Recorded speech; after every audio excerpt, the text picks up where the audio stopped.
Assalamualaikum warahmatullahi wabarakatuh.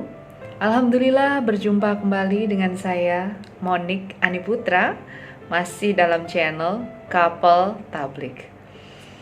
Bismillahirrohmanirrohim. Alhamdulillahirabbil alamin, wassalatu wassalamu ala israfil anbiya'i wal mursalin wa ala alihi wassobihi ajma'in, amma ba'du. Rabbi srohli sodri wa yassirli amri wahlul udatam min lisani yafqahu qawli. Allahumma sholli ala Muhammad wa ala ali Muhammad. Alhamdulillah kita berjumpa kembali dalam sekolah panguripan yang masih berbicara tentang polemik atau sekelumit permasalahan yang ada di dalam lingkup keluarga. Kali ini mungkin pokok pembicaranya agak terdengar asing di telinga, karena biasanya yang dibicarakan adalah tentang anak yang durhaka kepada orang tua. Tapi ternyata di dalam Islam juga mengenal orang tua itu ada kalanya durhaka kepada anaknya. Kapan orang tua itu menjadi durhaka kepada anaknya? Saat orang tua tadi melakukan beberapa dosa besar terhadap si anak, atau melakukan dosa terhadap si anak, melakukan kesalahan besar terhadap si anak. Kali ini saya akan mensarikan 10 dosa yang dilakukan oleh orang tua terhadap anak yang bisa menyebabkan orang tua tersebut durhaka kepada anak. Nah, Islam memang mewajibkan seseorang, terutama anak, untuk berbakti kepada orang tuanya dengan selalu mentaati semua perintahnya, kemudian berbuat baik dan tidak menyakiti orang tuanya. Akan tetapi ternyata tidak hanya anak yang harus menjaga perasaan dan hati orang tua. Anak juga punya hak yang sama untuk dijaga perasaannya oleh kedua orang tuanya.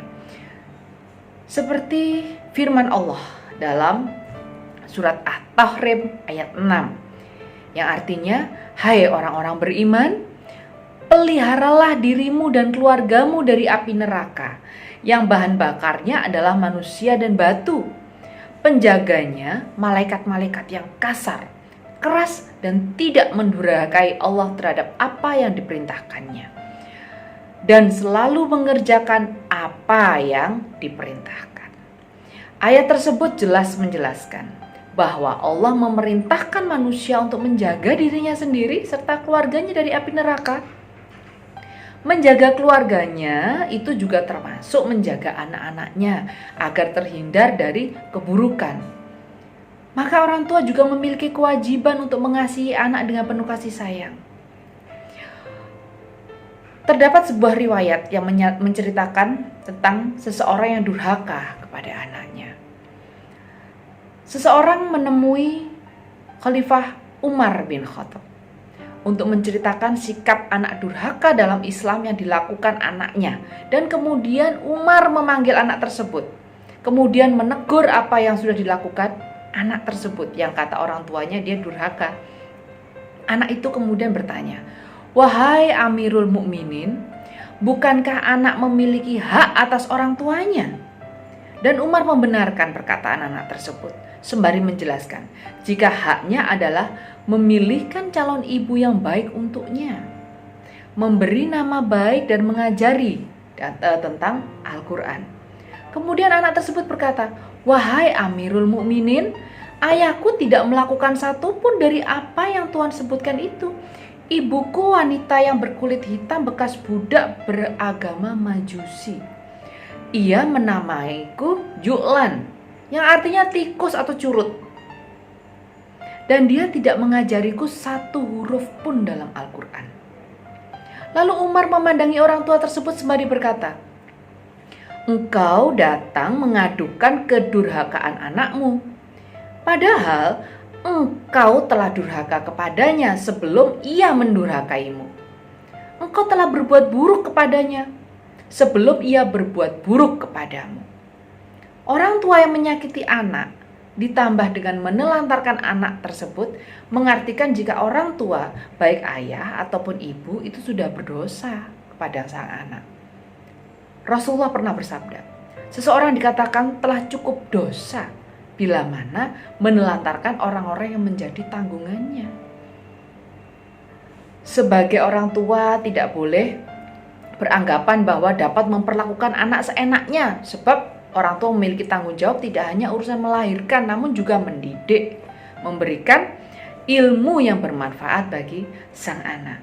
Nah, berdasarkan dari cerita tadi, makanya kita bahas mengenai apa saja sih dosa yang dilakukan oleh orang tua, baik sengaja maupun tidak sengaja, kepada anak, yang bisa menyebabkan orang tua itu dicap sebagai orang tua yang durhaka. Yang pertama adalah, pernah tidak di antara kita yang sering memaki, mencaci anak-anak kita? Karena ketika kita mencaci anak-anak kita, di saat itulah kita melakukan dosa. Kita menjadi durhaka kepada anak-anak kita. Oleh karena itu, apabila kita sedang emosi, kita punya permasalahan, jauhi anak kita, jauhi. Karena kasihan, anak-anak kita akan menerima imbasnya, gitu ya. Maka kalau kita sedang punya masalah, sedang marah-marah, jauhi anak-anak kita. Karena Rasulullah SAW sangat menekankan agar kita memberikan nama yang baik kepada anak-anak kita dan juga memperlakukan anak-anak kita dengan baik. Kemudian yang kedua, menghina. Dosa yang entah sengaja atau tidak kita lakukan adalah menghina anak-anak kita.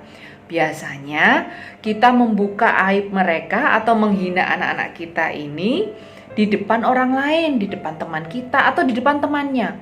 Iya, si fulan ini kalau tidur masih ngompol. Iya, si fulan ini kalau makan banyak sekali. Iya, si fulan ini bla bla bla bla. Sehingga dia malu di hadapan teman-temannya atau teman orang tuanya.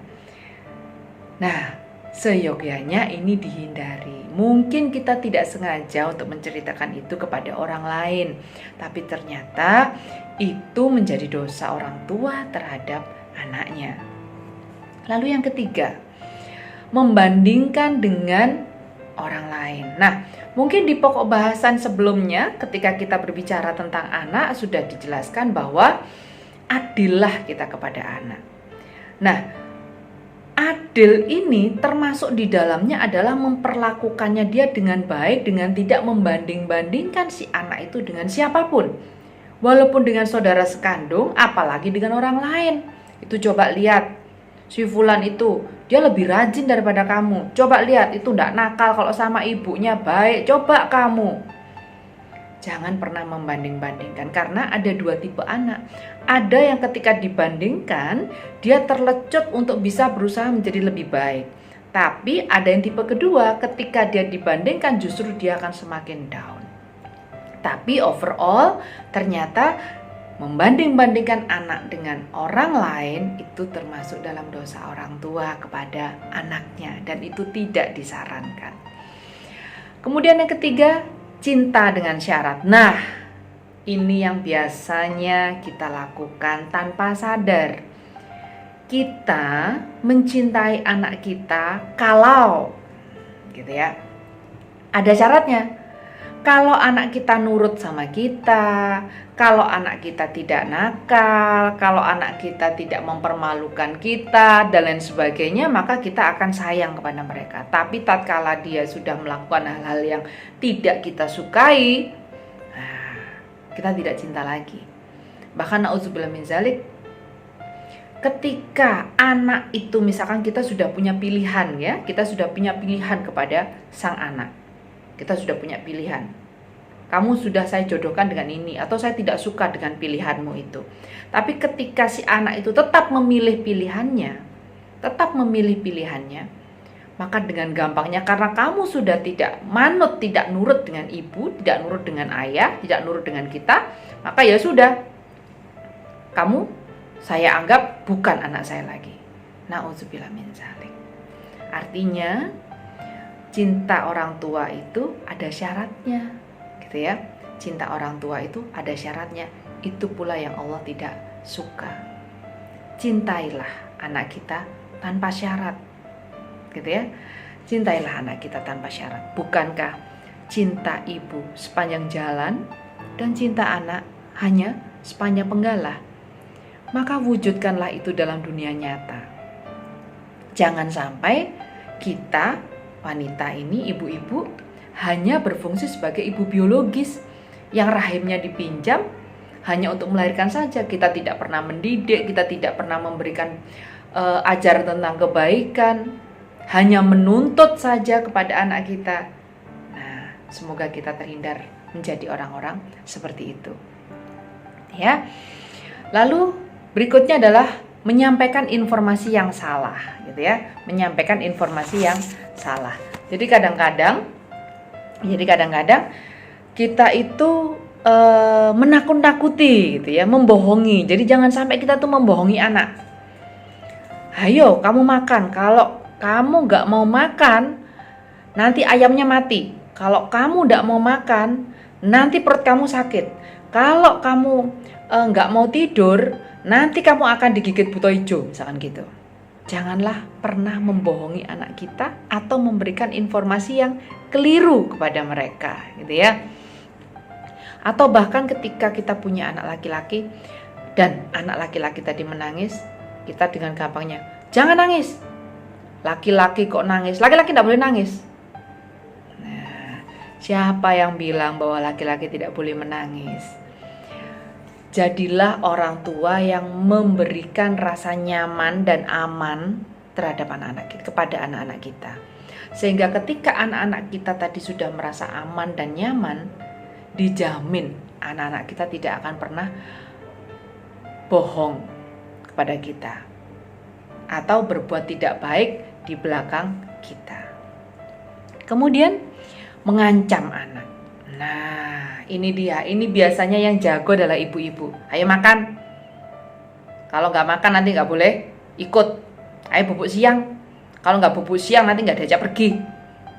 Dan lain sebagainya. Mungkin itu terlihat sederhana, tapi ternyata itu juga tidak seyogyanya dilakukan, dan itu merupakan satu dosa orang tua terhadap anak. Nah, maka mumpung sekarang sudah tahu tentang hal ini, berhenti. Kadang-kadang kita melakukan hal itu hanya supaya anak itu nurut pada kita.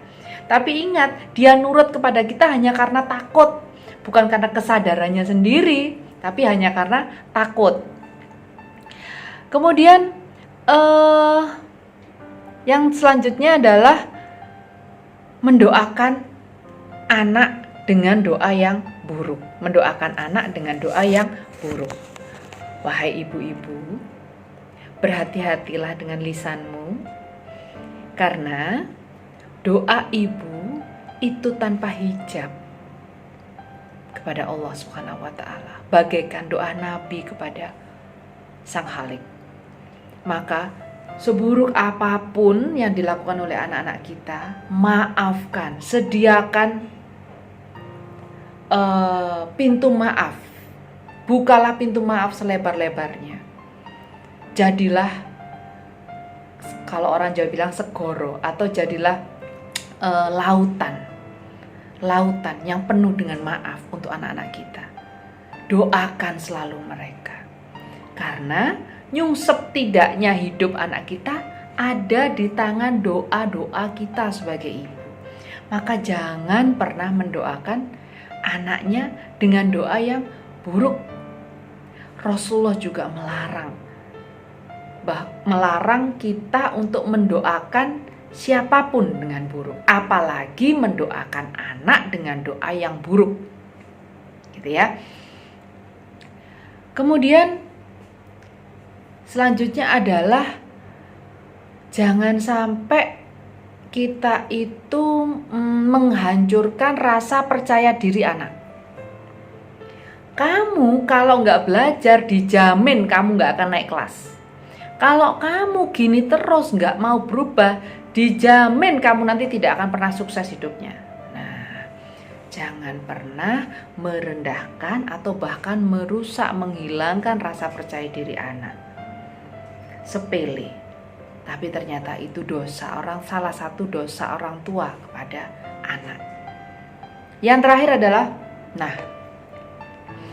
jangan suka membuka aib anak di hadapan orang lain. Ya, ketika anak melakukan kesalahan, ketika anak melakukan kekeliruan, seyogyanya sebagai ibu keep silent. Tutupi aib anak. Bukankah kita memang wajib menutupi aib sesama muslim? Apalagi ini anak. Maka tutuplah aib anak kita. Karena keburukan anak kita itu juga merupakan cerminan dari orang tua. Gitu ya. Jadi kalau ada anak yang buruk, itu orang tua harus introspeksi diri. Jadi jangan hanya menyalahkan anaknya. Gitu ya, karena anak itu adalah cerminan orang tua. Bagaimanapun, anak itu adalah cerminan orang tua. Pasangan adalah cerminan dari pasangannya. Istri cerminan dari suami. Suami cerminan dari istri. Maka jangan pernah membuka aib anak. Jangan suka bercerita, bergibah kemana-mana. Apalagi yang digibah itu adalah anaknya. Na'udzubillah min zalik. Pernahkah kita menjumpai ada seorang ibu yang suka menggibah anaknya? Kalaupun ada, ya berarti beliau tidak tahu bahwa yang dilakukan itu adalah dosa. Dosa kepada siapa? Dosa kepada anaknya.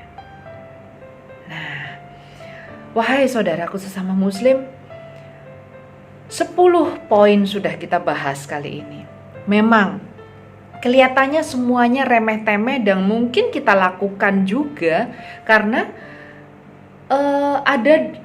ada satu alasan yang mengatakan bahwa itu kan hanya hal yang sepele. Ketika saya ketemu dengan teman saya hanya bilang, wah anak saya ini loh makannya banyak, wah anak saya ini kalau tidur ngorok dan lain sebagainya. Kelihatannya hanya lucu, tapi ternyata hal itu juga menjadi dosa orang tua kepada anak yang seyogyanya tidak dilakukan.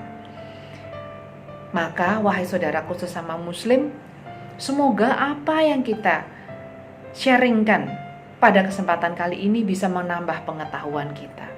Karena memang kewajiban sesama muslim, sampaikanlah ayat-ayat Allah walaupun hanya satu baris ayat. Nah, semoga apa yang kita bicarakan bisa mempertebal iman kita, bisa menambah ketakwaan kita kepada Allah SWT, dan tentu saja bisa menjadikan kita orang tua yang jauh-jauh lebih baik dari kemarin. Sehingga anak-anak kita bisa berkata jujur kepada kita, tidak lagi bohong kepada kita, tidak lagi takut kepada kita, tapi hormat kepada kita. Dan yang penting, semoga kita bisa mencetak anak-anak yang berbakti, anak-anak yang soleh maupun solihah. Demikian wahai saudaraku sesama muslim, wabillahi taufik wal hidayah. Wassalamualaikum warahmatullahi wabarakatuh.